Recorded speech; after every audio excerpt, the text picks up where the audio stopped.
Hello and welcome to the Product Biz Podcast. My name is Monica Little and I'm your host. And today we have episode number 48 about building a beauty brand from $0 to $100,000. So this is a really fun episode because I had the chance to be a guest on the Inspired E-commerce podcast hosted by Deonnah Carolus. And I'm sharing the entire episode with you here today. In this episode, she interviews me and asks a ton of great questions about what's truly required to reach success on Etsy, what it means to step into the leadership role within your business, and why grit, courage, and perseverance are important to your success as a business owner. A couple of things that we talk about is how success doesn't happen overnight, even though social media may make it look that way, and how those baby steps are required, and becoming a master of one project instead of always jumping to a new one is the key to actually making progress. And if it's not working, you should have the courage to ask yourself why, instead of letting shiny object syndrome dictate your attention. So Deonnah is the host of the Inspired E-commerce podcast, and she is a Shopify expert and has so much amazing knowledge on Shopify and about building businesses in general. And I'm so excited to share this episode with you here today, and make sure that if you enjoyed this episode, to hop on over to her podcast, the Inspired E-commerce podcast, to see what else that she has to share. And with that, let's dive into this week's episode on the Product Biz podcast. Are you ready to go behind the scenes and learn what it really takes to create consistent sales each and every month with your handmade small business? Join me, Monica Little, self-taught multiple six-figure small business owner and your product business coach, as I give you the insight and inspiration on how to better run your business and increase your sales in ways that you may not have even been aware of, so that your business can truly become what you knew it could be back when you first started. Learn how to let go of perfection, overcome the fear of failure that is holding you back, and finally start taking action so that you walk away feeling like you've cracked the code on how to run a successful small business. You're listening to the Product Biz Podcast. On today's episode, we talk to Monica Little of Monica Little Coaching. Monica is the owner of Plant-Based Beauty and grew her business to multiple six figures by focusing on multiple e-commerce platforms, including Etsy, where she has over 5,000 orders and almost $100,000 in sales in one of the most saturated Etsy categories. She leverages her 8 years of corporate e-commerce marketing experience and teaches a unique, customer-focused approach on e-commerce platforms like Etsy to stand out and get in front of more customers. Monica created Etsy Algorithm Secrets and Product Biz Academy to teach product-based small business owners how to build, market, and grow their e-commerce business to new levels. Hi, Monica. Welcome to the Inspired E-commerce podcast. I'm so excited to have you. Thank you for joining us today. You have been the owner of a beauty brand for how many years now? Oh my gosh. Well, thank you so much for having me. I'm so excited to chat with you. And yes, I own an organic skincare company called Plant-Based Beauty. I'm going on, I think, year 3, year 4. I've lost track of time a little bit, but I think I'm approaching 4 years since running my own small business. And I've left my full-time job just over 3 years ago to focus on it full-time. So 4 years Plant-Based Beauty, 3 years full-time. And it's been an awesome journey to be focusing on it and continuing to have it grow. That's a very short period to have so much success. What do you think happened there from 0 to 4 years to where you could quit your job and you're like, now you're doing coaching? So let's just chat about that adventure, because a lot of people, they start their small business and they really struggle to either get it off the ground or be able to leave their full-time job and do it full-time. So what was that like for you? Yeah, that's such a good question. And it's always so fun to look back, right? And see where did it all come from and what happened. But for me, really, what I think was the catapult for plant-based beauty, I started this as a hobby. So it was something that I just enjoyed doing. I'm very much into health and wellness and physical health, emotional health, mental health, spiritual health, all of that fun stuff. And a big part of overall health and wellness is actually the products that you use. So the chemicals that range from your laundry detergent to your dish detergent to your skincare, your makeup, everything in between. And I really started plant-based beauty just out of a hobby because I was researching about natural skincare, and I was slowly going through all the products in my home and swapping them for cleaner alternatives. And when I started to experiment with my own skincare, I started to just share about it on social media. I put it up on Etsy. I started to get random orders, and I was like, wow, this could potentially be a thing. People are really open to it, people are really receptive to it. So once I realized that it actually had some traction, I think the big difference maker for me was the distinction of, is this a hobby or is this a business?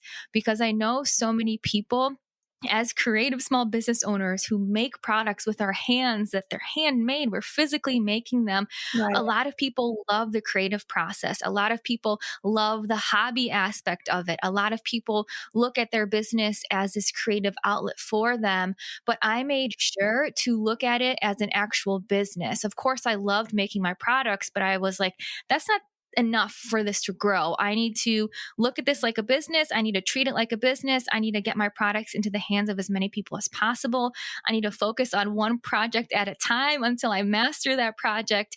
And really, I think that mindset shift helped me to grow plant-based beauty. But also, I do have a business background. I worked in corporate offices. I went to school for business. So that obviously helped a ton. So truly shifting the mindset to run it like a business, doing the hard projects, making the effort for it to grow is one of the big things that helped me to take it seriously and actually get those serious results from it too.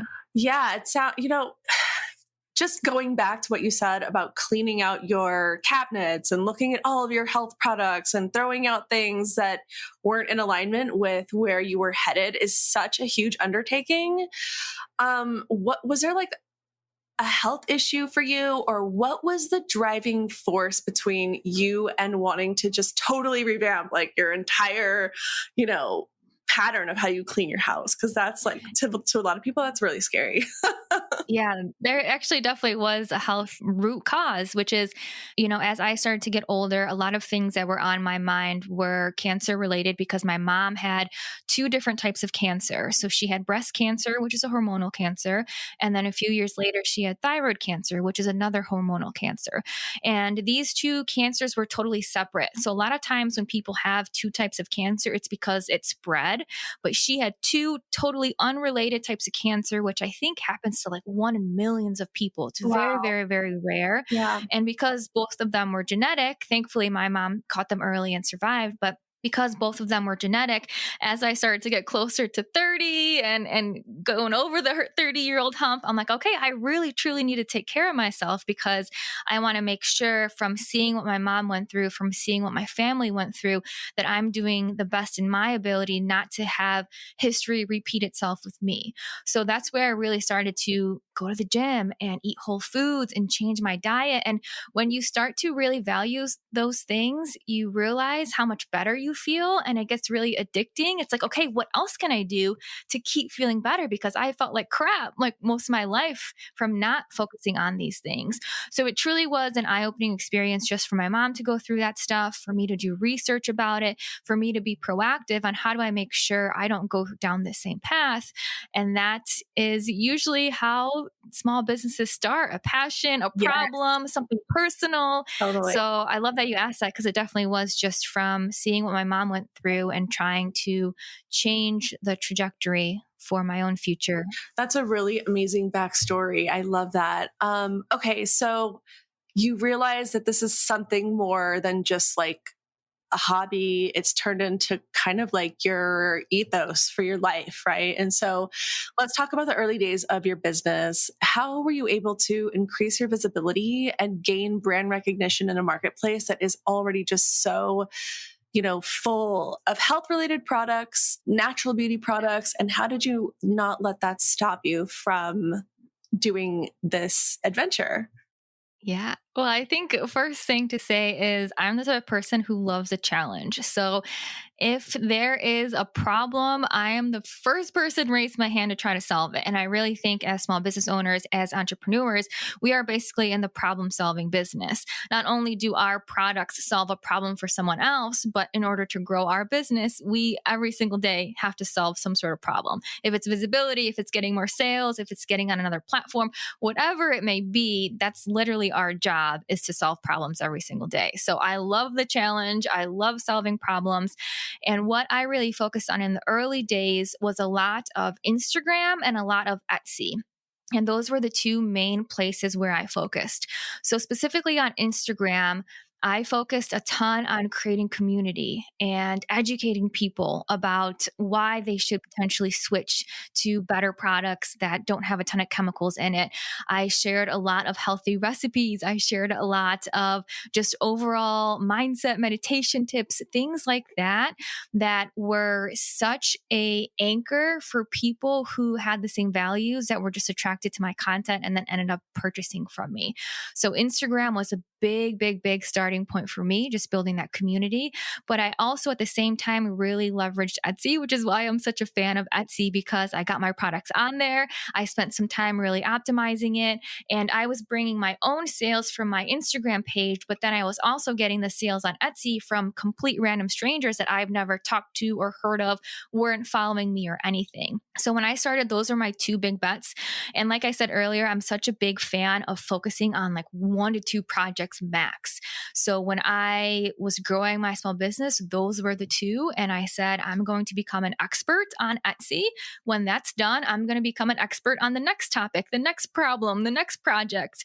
And I'm going to be an expert on selling on social media, how to connect with people, how to market, how to talk to them, how to relate to them. And those two big parts of my business really helped it to grow to the point that I was running my business for about 6 months. And then I left my full-time job because it was just like, I need more time. I know this has some legs. I just got to nourish it and make sure I'm giving the time to my business. But those are the two places where I really focused. And honestly, to this day, they still pay off, which is what I love about some of these aspects of business. You set it up once and then it keeps bringing more customers over and over and over again to you. Totally. And, it's so funny because if you were selling products, like 4 years ago on Instagram, you've seen the progression of social commerce in general happening and how challenging it was just to like sell your products on Instagram 4 years ago, as opposed to today. It's just a totally different thing. And the focus on community and just education, I think probably helped your brand stand out even more because today people are just so kind of focused more on sell, like get my product out there, sell it on this platform when really, then it becomes just this like monotonous thing instead of going back to the basics of just, okay, first be valuable and how are you educating people with your product? And then how are you building community around those values, which was so smart. So thank you for sharing that. I just love that. Okay. So as you're moving through your business, we're going through year, 1 and 2, and then you're like, okay, I need to even think bigger. So let's talk about getting your product into stores. A lot of small business owners, they dream to like either sell their business later or get into small shops and really grow their brand. But it requires strategy, obviously. So let's talk about the things that you did to start down the road of getting your products into retail shops. Because I did take a look at your list on your website and it's pretty massive. So I want you to share what that journey was like and how you kind of narrowed down, like, some of the things you narrowed down, which is fair, and another one, which you can talk about. But let's talk about the wholesale aspect and getting into smaller shops. Yeah, that's such an awesome topic to talk about too. So in terms of how I got my product into so many stores, there was a couple different avenues that I did. When I first started, I was very like bootstrapping it and putting all the hours in, and I was physically reaching out to stores. So my first ever time doing this, I was living in Chicago at the time when I really grew my business, and Chicago has a ton of boutiques and small stores, and it's a great place for small businesses because there are so many boutiques that really support small businesses. But I remember when I first was like, okay, Etsy's in a good spot. Instagram is kind of cruising. I feel good with this. What's my next project? And it was getting into more stores. And in Chicago, I walked into a store ready to pitch my products, had some samples with me. And what happened is the owner was there and she just completely shut me down. She didn't even give me the time of day. She said she wasn't interested. And for someone who's pretty new in their business, and I'm an introvert, so to like have the guts to go into a store and introduce yourself and talk to someone and get shut down, obviously that was a little bit of a kick in the stomach. But what I really took from that is to try to find a different way that maybe would be easier for me to get in front of stores, that didn't involve me having to go into every single one. And I pivoted and just was like, I'm going to email stores, research the ones that are a good fit, create an awesome, really personal email, trying to find out the owner's name, trying to build connection as to why my products would be a good fit in their store, and really create this email that showed I did the research and my products are a good fit, and send it out to a ton of stores in the Chicago area. I am also a big fan of putting in the effort and just seeing what happens. Because with store outreach, for example, you may reach out to 50 or 100 stores and only get 1, 2, 3, 4, 5 that actually want to stock your products. But that's 5 more than when you started with, right? So my initial store outreach plan was to just email, get in front of as many people as possible and as many store owners, and see where that would take off. That worked really well. But then this is when Fair really started to take off, the wholesale e-commerce marketplace. And I put my products on Fair. And that has been, for the past few years, just an amazing place to sell my products, because I no longer have to physically research stores, send them an email. And instead, Fair has this awesome platform where retailers, boutiques, shop owners are looking to buy products from handmade small business owners. And I really attribute a lot of my success to Fair on making sure that my branding was spot on. The photos, the details, the description, the education about the products, who my products are for, to the point that store owners who are eco-friendly or who focus on all natural ingredients, it was a no-brainer for them to buy my products. So I think Fair, the main thing there is to just know who your products are for, to be so specific, to have your branding showcase that. So then when the right boutique owner stumbles upon your products, they don't have to think twice about it. It's just okay, how many of these am I going to order? And then you're in their store. So that was kind of the evolution of how I got into stores. But once you get Fair set up in an awesome way, it's just like Etsy, where they just run on the back burner and they continue to bring you more orders and more sales. And it's an amazing platform to have your products on. Very cool. I love your story about bootstrapping email marketing, because that in and of itself is such hard work. In the past, I have bought whole lists, and that can run you anywhere from like $500 to $700. And you're right. It's like you get back maybe 2, 3, 5 people. But I think what's even better is vetting them from the standpoint of like, this is specifically who I'm targeting, where buying an email list wouldn't necessarily give you that kind of result. It's just going to like lump sum it together. So good on you for actually doing that really hard work. And it's good to know that, there's platforms out there like Fair now, and even Etsy still, minus all the fees, which we'll talk about later, that can actually still be beneficial for product-based shops. So for you to speak positively about something like that is really refreshing, because there's just so many different like polarizing opinions about these platforms. I think a big part of it is really the mindset shift of knowing that, with our products, we have to get them in front of as many people as possible. And it's so hard to do that on our own. And we can try to grow our Instagram and we can get a couple of handful of followers here and there. But these platforms are literally built for us to be connected to the right people. And truly owning a product-based business, it's a game of numbers. If you're selling something that's $20, $25, $30, in order to make enough money, you have to sell it to a lot of people.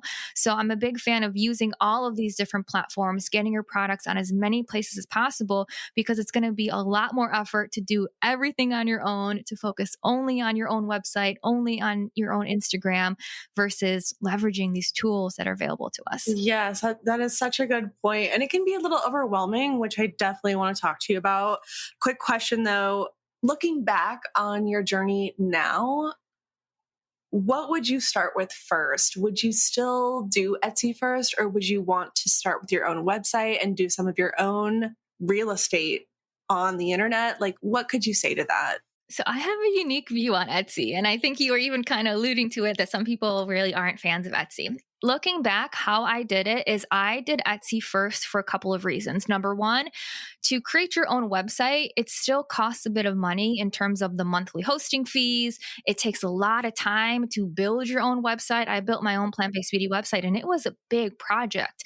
So I got started on Etsy because it's 20 cents to publish a listing. You don't really have to build a website. You just have your products and your description. So it's a lot simpler. But what I also did because I started with Etsy is I did for a period of time push my Instagram traffic to Etsy. And I think for me, that was really beneficial because it gave Etsy a little bit of gas in the machine. Because as I was driving people to my Etsy store and as they were buying, Etsy was like, okay, people come to this shop page and they buy stuff and then they leave a 5-star review because they love it. So let's show this to more people. And as you really work that Etsy machine and beat that Etsy algorithm, then it just runs in the back burner for you, continuing to show your products in front of more people. So for me, I think I really lucked out with how I had my Instagram traffic going to Etsy, which was really beefing up the Etsy algorithm to get me exposure to more new people that then were bringing in more sales. And it was also nice because while I was doing that, then I had the time and the funds to really build my own website. So it wasn't like I was rushing to build my website because I needed a place to sell. It wasn't like I was paying for Shopify or Squarespace and spending all this money without money already coming in. So I really like that trajectory. Not saying everyone has to do it that way or it's the only way, but for me, it truly worked. But I'm a big fan of, yeah, we should have our own website and we should be on these platforms to get the best of all the worlds in the product biz life. Yeah, you bring up a good point too of just like how much time, energy, or money it does take to build just a simple e-commerce website. People get into these platforms and they're just like, oh yeah, this, I can just put this together like in a day. And then they get into it and they're like, back end, what? Apps, like what do I like, they have no idea. So yeah, if you're going to invest in your own real estate online, just people should know that it's not just, oh, it's so simple, because there's just a lot more to it. Okay, let's talk about, I know you have a blog on your website, and a lot of people wonder if they need one, should start one, or if it's even beneficial when it comes to getting traffic and new customers. So have you found yours to be useful, and does it generate you quality traffic to where you can actually sell your products via your blog? Yes, I'm a huge fan of blogs. 100% would recommend to have it. So, a couple main reasons, or a couple ways that mine really worked for me. It's again on the educational side. So, I have one blog post that really took off, which was all about cystic acne. So, I sell a cystic acne treatment set, but a big part of that was also educating people about where does cystic acne come from? What are also some potential supplements that can help? What are lifestyle changes that can help? For me personally, I struggled with cystic acne so bad when I was going through some hormonal changes. So I shared a lot of just my story, small pieces of education, and also linked my products to it. And that was such a good piece of content to have on my website, because then you start to see, people are searching for this stuff on Google. I had pins on Pinterest. People were searching for this on Pinterest, and then they were getting to my website and they were buying this product from me. So I love the blog strategy, but it definitely is a long-term play, right? A lot of people maybe will publish a blog and expect to see sales right away, but blogs pretty much can last forever. So don't really have this expectation of instant results, but have this expectation of, I'm creating content. It can go to my email list. It can serve people searching on Google. It can go to Pinterest pins. It can help me create Instagram content by taking what I created on the blog and kind of chopping it up into multiple pieces. So now this blog, not only is it bringing you more sales, but it's giving you visibility and content in all these other places too. So I'm a big fan of blogs. I had quite a few blog posts up, and then I stopped doing blogs recently because I feel like I have a good variety that explain my products on my website. So I haven't been really publishing new ones, but I think having some core ones that address the questions that your people are asking so they can find you and learn more about you and how you can help them is so important, just to get that visibility and show you're an expert on that topic too. Yes, absolutely. I love that. All right. So there's a couple of other questions I want to ask you. I'm not sure which one to ask you first, because we're kind of getting into, okay, so you've had some success, things are taking off, you're feeling very validated in your journey.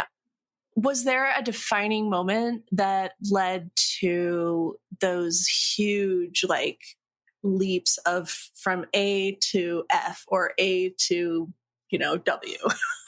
Was there like one big thing that happened where you realized, okay, there's momentum here and this is going to be something?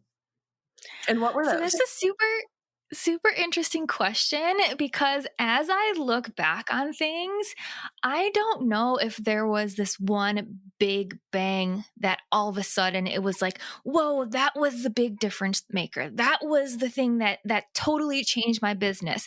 I believe it was all of these small seeds that I was planting and letting them grow over time. And then all of a sudden looking back and seeing a tree, multiple trees, an entire forest. So people ask that, right? Like, what's the one thing I should focus on? What's the one thing I should do? And there's definitely things that you can do in sequential order. There's things that you should focus on maybe first instead of second. But I am a firm believer that it might not be an overnight success. It might not be all of a sudden this crazy amount of orders coming in, but things will start to grow and build momentum, and you'll see the fruits of your labor. And then when you look back, you're like, oh, I get why I did all of those things and how it's all aligning and how it's all coming together.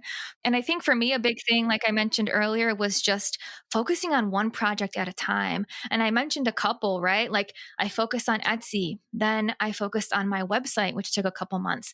Then I focused on Pinterest pins, then I focused on blogging, then I focused on email marketing. So truly putting those little seeds in every single one of those categories and just letting it grow and continuing to nourish it. Mm-hmm. And then it all comes to fruition after a little bit of time. Yeah, I think it's important to talk about consistency and the small things, because today with social media and influencers and the false representation of success, that it was like one thing or this thing happened overnight or it was this one client or this one piece of content, gives people a false sense of what to aim for. And I think that it is planting seeds. And that's why I asked this question, is like the small things you do consistently over time.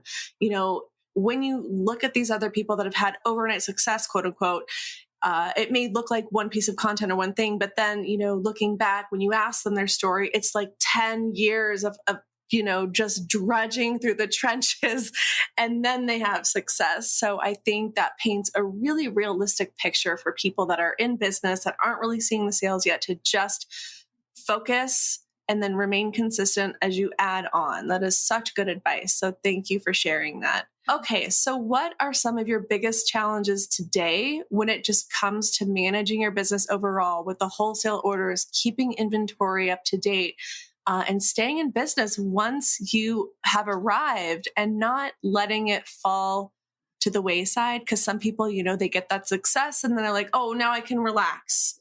That's not really the case, right? So let's talk about that. So for me, some of the biggest growing pains that I had is when you start to employ people to help you. That's really where it takes things to a different level, and you have to be 10 million times more organized than you were before, 100 times more clear in your communication and in your directions and what you want people to do. And there's just a lot more of like training people and getting them up to speed and having them do things how you have done things in a way that also gets results. So biggest challenge for me probably over the last 6-8 months or so is just the overall structure of the team, the people who are making the products, packing the products, virtual assistant, making sure everyone is doing their best, motivated, excited, because truly once you step into that manager role, that's an entirely different aspect of running a small business. There's different soft skills you need. There's different ways to communicate. It just opens up this other door of how we can continue to grow not only ourselves but our business. So it's been fun. Like I said, I love challenges, I love problems, I love figuring out these little puzzles of how to make sure people have what they need and are getting done what they need to get done and are reaching the goals that we set out. And it's been a fun challenge to unpack, but definitely once you hit that level, it requires you to step in to being a true leader. And there's this awesome quote that says, A players don't work for B leaders. So if you want to have an awesome team of people supporting you, you have to be that A leader. because then you're going to bring in the people who are also A players, right? So it's a different perspective, but it's so fun. It's such a fun place to be, to work on managing and leading and taking that path. I feel like we could have a whole other episode just on that, because I think when you are a solopreneur and you make that leap, a lot of us haven't been trained in leadership, have no freaking clue how to manage a team or, get everyone on the same page of your ethos and your mission. And that is just like, that's a whole other thing. So I'll have you back and we'll talk about that. Okay. So you talked about omni-channel marketing not too long ago. So when it comes to different platforms like Etsy and your web shop and all these things, what are some tips you could give shop owners to help prevent them from getting overwhelmed in their own mission to try to be in all of these places, but realizing where they are and taking those baby steps to get to the bigger, omni-channel presence that we all want? Yes. And I think you kind of said it right there. It's the baby steps. That is the advice, 100,000%. So, what I see a lot of people doing, and this is something I caught myself doing early on, and then I knew I had to pivot because it wasn't helping, but we honestly try to do too much. And that is the biggest form of self-sabotage that we don't even realize. But all of a sudden, we're working on 10 different projects, and Friday rolls around, and it's like, what did I even accomplish? What did I get done this week? Because we bounce from one thing to the next, and we get distracted here and there. And then it's like we're not making any progress at all. So a big thing, and I know I've said it a couple times today, but how I really work with my clients is one project per month. And it's truly the ability to become a master at a project. And I got coffee with a friend last week, and she said that there's some sort of quote or some sort of saying that says it's like the road to 100. So you become a master when you do something 100 times. So when you're trying to learn how to sell on Instagram, that means going on your stories 100 times and figuring it out. If that means Etsy, maybe it's not 100, but that means updating and optimizing your shop quite a few times until it works for you. A lot of people will try something once and it doesn't work, so they give up on it. But the fact of the matter is, you have to become a master at it. You have to keep trying until you get it to work. It's not just a to-do list like, okay, I'm on Etsy. Okay, I have my own website. Okay, I'm on Faire. It's actually having a goal around it. Like, all right, I want my Etsy shop to generate 10,000 per month.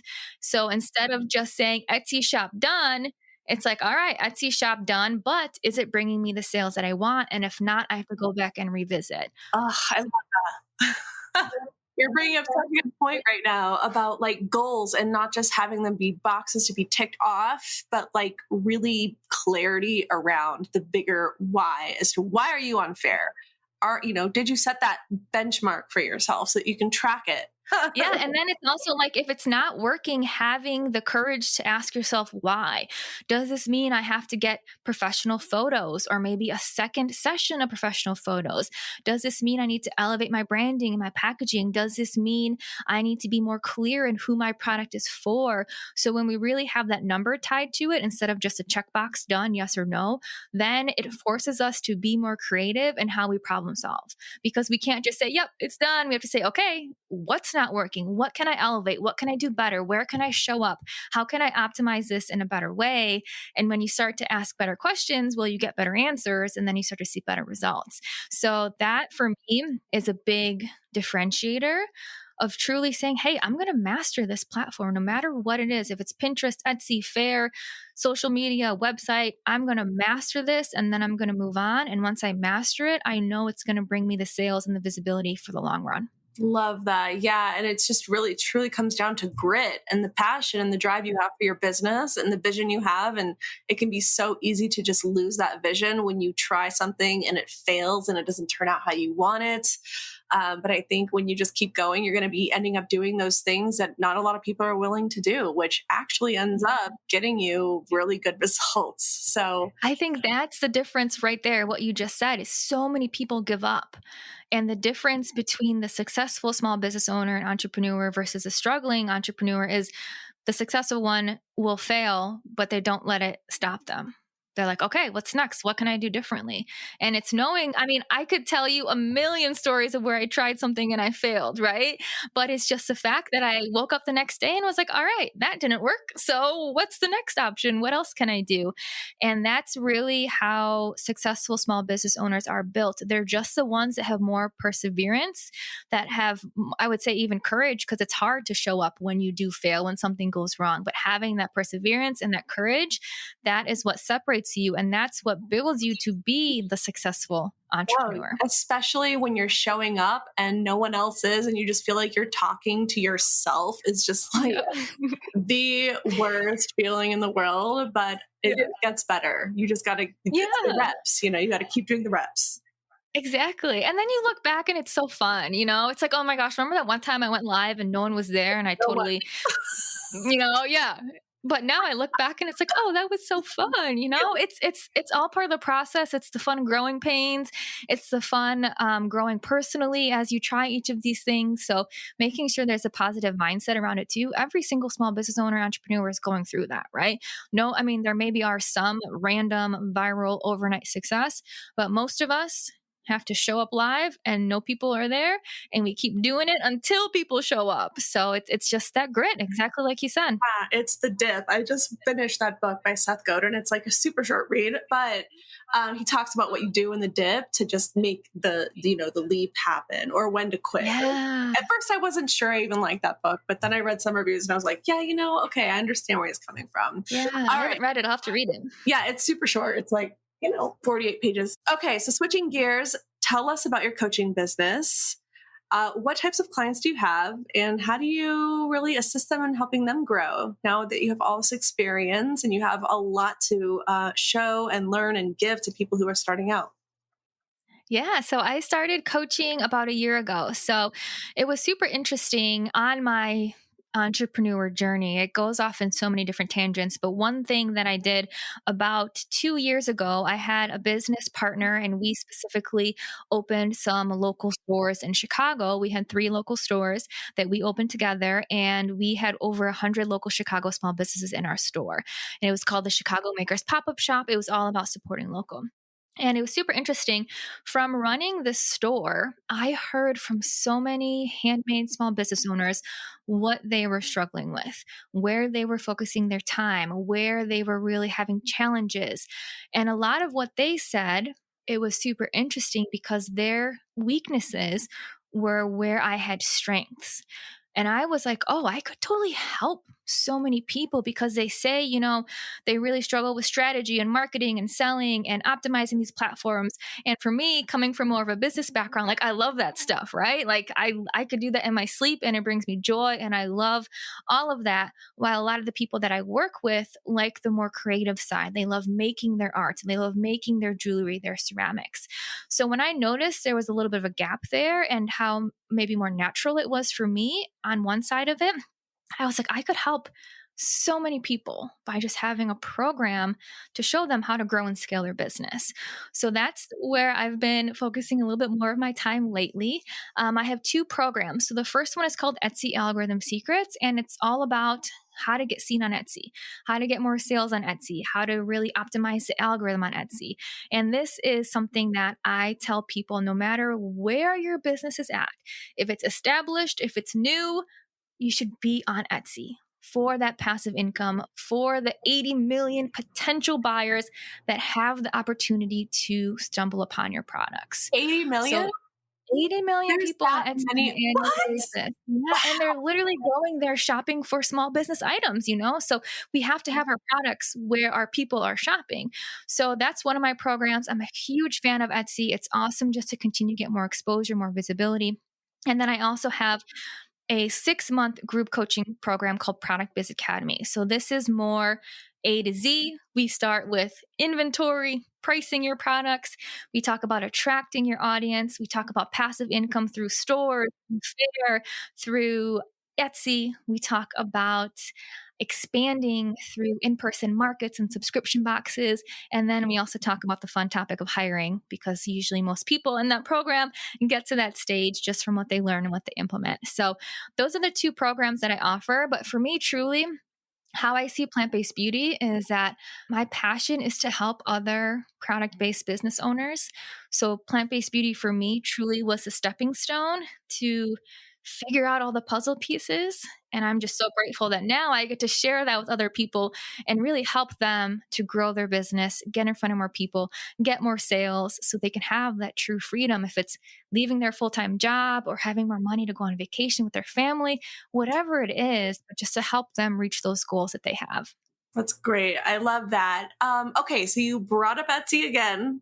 I really want to talk about this topic because a lot of people are afraid of Etsy with their 6.5% or whatever listing fee and their processing fees and all the other fees. Do you still find it important or useful or profitable to be on Etsy based on the sales that you get from that platform? Yeah, I'm a huge fan. I have always been a huge fan of Etsy. And one thing that I like to look at it is yes, Etsy is taking fees, right? But how I view it is it's a partnership. And they're working for me. They are bringing people to my Etsy shop and I'm paying them a little bit for them to do it. So when you really shift their perspective in a more empowering way, like, yeah, Etsy's working for me. They're bringing customers to me. Like, how awesome is that? Like, why It's a wouldn't little I bit pay less. Yeah, it's a little bit less of like, oh my God, they're charging me fees, right? And the other thing I always love to tell people is they do charge a fee. It ends up being about 10 to 11% with all the fees that you mentioned. But when I think about selling on Fair, they take a 25% fee on which is wholesale wild to prices. me. That is just Yes, a lot. Yeah. very high fee, but Mhm. still worth it, right? Like I love Fair and I will sell my products on Fair until the end of time. What I like to tell people too is when you participate in a market, you may be paying $300 for a weekend and maybe you get $1,000 worth of sales. So technically, that's a 30% fee to be there. When you sell in certain stores, if it's like a consignment model, they keep 40 to 50% of the sale. So, really, when you think about Etsy compared to those numbers, it's the second cheapest. Obviously, the best is our own website to have social media, to have our own email, to get people to our own website. 100% the cheapest, the best, the most brand loyalty. But unless you have 80 million followers and 80 million people are on your email list, you better get your butt on Etsy to get in front of those potential 80 million people, right? Truly, it's just a game of numbers and using it to get in front of more people. So I know a lot of my clients, I had someone who has her own beautiful website, super established, beautiful branding. And one of the first things that we did is let's get your products up on Etsy. And she now has almost 500 orders on Etsy, which are 500 orders that she would have maybe never gotten before. So I like to look at it in that perspective. And it's just a way to get your products in front of more people. I think that's actually the smartest response I've ever had to that question because it's a business response. You know, it's smart to look at the numbers and compare and contrast what you're doing, what you could be doing, and how many other fees are out there depending on your goals. For a wholesale website like Fair, I think 25% is probably on par. And Fair, if you're selling to the masses, you know, if someone's buying 500 bottles of something. So, okay, so what are some of the biggest mistakes you see shop owners make when they aren't seeing sales or results from their marketing or in their early days? Let's talk about some of those. Oh, this is such a good question. This is another one that we could probably talk for hours. So, one of the biggest mistakes that I see is that people focus a lot on coming out with new products. And they think that if the sales aren't where they want it to be, well, that means they need to introduce a new product or something's missing or this isn't the right product. I need to try this variation or my friend told me I should make this, so I'm going to make that. And what I teach people is you can have the best product in the world. This is a Nike quote. You can have the best product in the world, but if no one knows about it, what good is it? So instead of focusing on coming out with more products and new products, and every time you come out with a new product, it's research, it's development, it's new labels, it's new packaging, it's new photos, it's new description, it's put it on the website, put it on Etsy, put it on Fair, promote it on social media, all of these things that are so much busy work. But instead of focusing on new products, what I tell people is you have to become a master at marketing and selling. Because I grew plant-based beauty to multiple six figures with 15 SKUs, and 4 of them were different colors of gua sha. So really like 11 SKUs.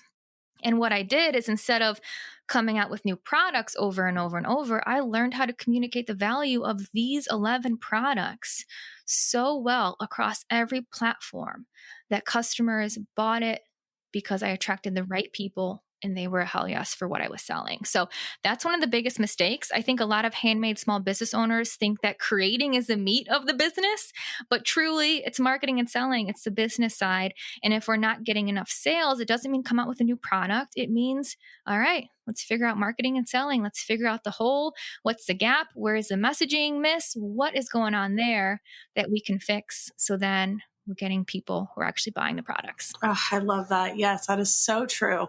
Let's talk about social media, because a lot of people turn to social media to grow their brands, grow their visibility, get free marketing. And there's been a lot of changes in social media as of late. So what is your take on using social? What channels to prioritize, and tips to avoid content creation burnout? That's a lot of questions. I'm sorry about that. No, it's good. It's good. When you talk about one, it leads to the other, right? So let's just get them all on the way.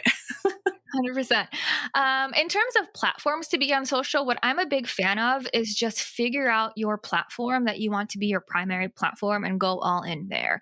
So for me personally, like I'm not on TikTok. I know I should be on TikTok, but I also have a lot of things going on that, like I said, I'm not going to try to be doing 20 projects at once. Is there value in TikTok? 100%. Am I the person who can teach TikTok? Not very much. But so I really think that figuring out your one main platform, if it's Instagram, awesome. If you can repurpose your Instagram reels and put them on TikTok and make it easier on you, awesome. But first tip is just figure out your primary platform and go all in there.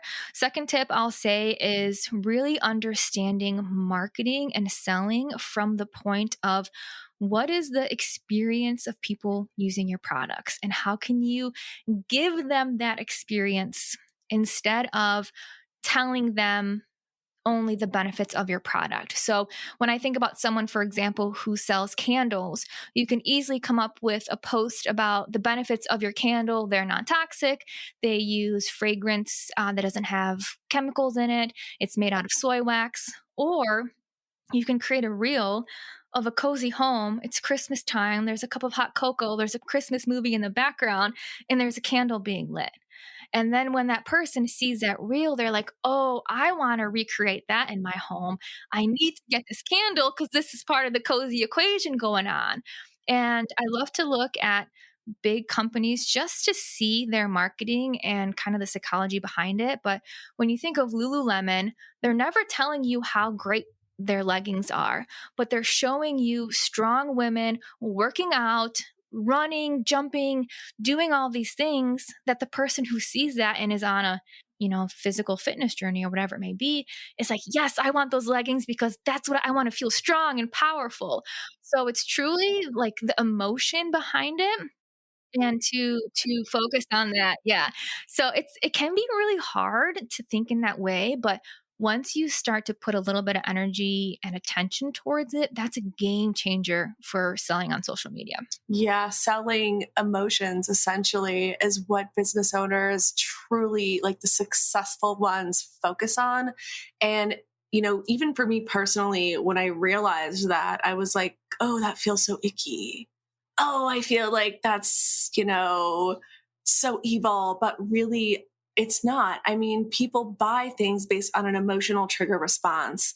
And if you know what those emotional triggers are, you're going to be a lot better off and positioned to sell your products from a space of value, essentially, because you're solving a deep-seated problem that someone has in their perspective. So love that you said that. It can be very hard for people to make that switch mentally, like you said, but once you do it, I think that's where you find the power in your messaging, and it can be so transformational to your customer.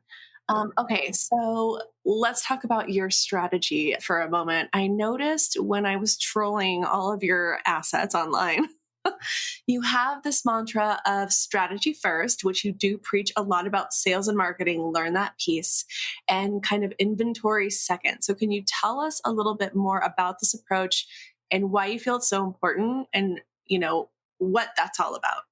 So in terms of business strategy before inventory, how I really like to think of this is similar to what I was saying earlier about how a lot of people focus on making and creating and really spending all of their time on the creative aspect of their business. But truly, when you have that difference of this business isn't a hobby, it's not here for my creative outlet, which it is, but also we should have our own creative hobbies outside of our business at this point, right? And truly start to look at it as a business, then we know, okay, I need to focus on exposure. I need to focus on platforms. I need to focus on getting the products that I have in front of more people. So that's why I'm a really big fan of when you declare it's a real business and treat it like a real business. Well, that's where a lot of the different work style comes in. But this is also what I like to say is our business wasn't created to fulfill a void. It's here to fulfill a dream. So knowing why are you running your business and what are your goals? What do you want to achieve? And having that front and center to help you through maybe the not so fun parts of growing a business that we have to do if we truly want to reach those goals. Absolutely. That's such a good perspective. Okay, so I think we're just about ready to wrap up. Well, thank you so much, Monica, for sharing your amazing experience, your brain about business, and just overall helping other business owners think about what they should be focusing on, especially right now when things are just so crazy. Competition just seems to get so much more fierce year after year with more people coming online. Where can people find you, connect with you, and learn more about how to work with you? Yeah, absolutely. So I'm mostly on Instagram. My Instagram is Monica Little Coaching. This is where I share a lot of tips and tricks and insights on how to grow your business.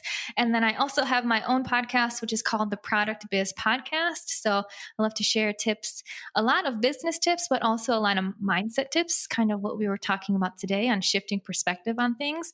So that is over at the Product Biz Podcast, which you can find on your normal podcast platforms. But those are the two main places that I hang out in. Would love for anyone listening to send me a DM. If you have questions, I am more than open to chat. And I just thank you so much for having me here. This was such a fun conversation to have. Yes, thank you so much for being here. And I'll have you back because there are so many things to unpack still that we just kind of brushed on that I know people have burning questions about. So thank you so much. And I can't wait to have you back.